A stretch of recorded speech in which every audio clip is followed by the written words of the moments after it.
You guys know how much I love pink. My entire room is pink and at least 40% of the clothes I own are pink. And ever since I was little, it was my dream to dye my hair the color that I love. Today I thought that the time has finally come.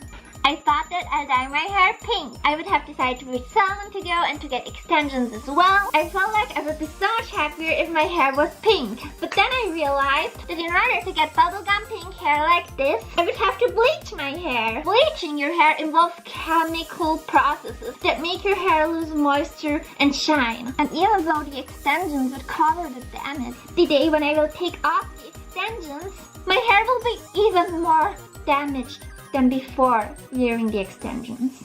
Why? After shampooing, you use moisturizer to care for your split ends. But when wearing extensions, the moisturizer will have a difficult time getting through to the extensions to your natural hair, and therefore your split ends will stay split. Plus, the extensions will actually rub onto your split ends, making your split ends even more splittier.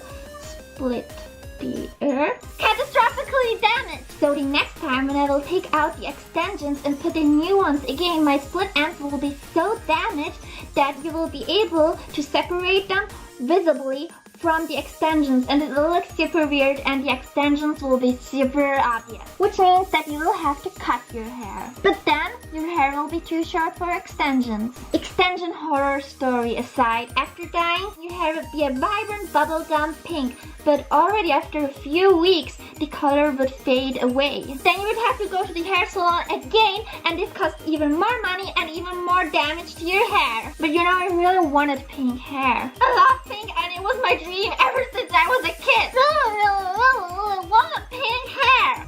But you know, then I just stopped for a moment. In that moment, I just thought of the long-term effect dyeing my hair pink will have and how it will collide with my other dream. Just have natural, long and shiny, healthy hair.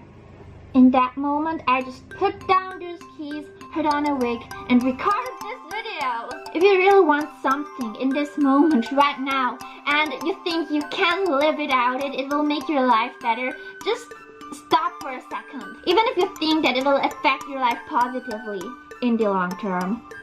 Just think a little bit deeper. Think about the consequences, about the accidents that might happen. Could you be just as happy but without the damage with a replacement or something similar to what you want? In my case, I just wear a pink wig because in 5 years I would like to have long and shiny healthy hair. Instead of looking back thinking, how much money have I spent on hair salons and then just having short hair. In 5 years then I would still have short hair and I would have to start from zero to grow my hair out long, and it would take another 3 to 5 years to get hair that long. So I decided it's better to just continue taking care of my hair and letting it grow long. Sure, I want pink hair, I'm crazy about pink hair, but I can wear a wig and be content with that. In fact, when I uploaded pictures of me wearing this wig on Instagram, so many of you guys thought I actually dyed my hair pink. So if your heart wants something but it may be bad for you, then just think about what kind of effects it will have on your future. Of course, this rule also applies to other things. Dyeing your hair is just one example of many. For example, you want to be healthier, but you also want to eat a piece of cake. Because you love cake. Who doesn't? Denying what you really want from your heart will just make you sad. That is why I'm wearing a pink wig right now. With a little bit of thinking, figure out how can you make eating cake a healthy thing? What is not healthy about cake? And how can you make these negative aspects of a cake healthier? Or another scenario, different from hair and different from cake. You want to get good grades at school. You're a motivated, hardworking kid, but one day you just want to sleep, you don't want to move, and just stay away from all the kids and stress at school. But you can't miss those lessons or those little details teachers tell you that will appear in the exam, but you're not in the book. Not only at school, but a long-term goal.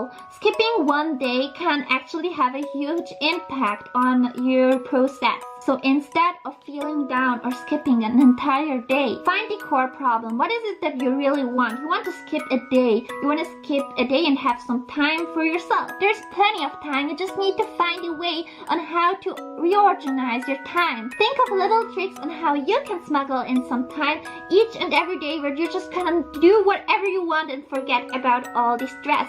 Then you can have this kind of time every day instead of just skipping an entire day at school and you know, the problem is not exactly solved then either. But if you're able to do that, you can have best of both worlds. And don't think you can't do that, because literally anything is possible. It just requires some thinking. Is there something you really want to do but you don't do it because you know of what kind of effect it will have on your long-term goal? Comment below. I can't wait to read your experience.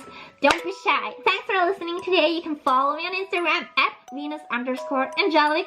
See you soon. Bye bye boo.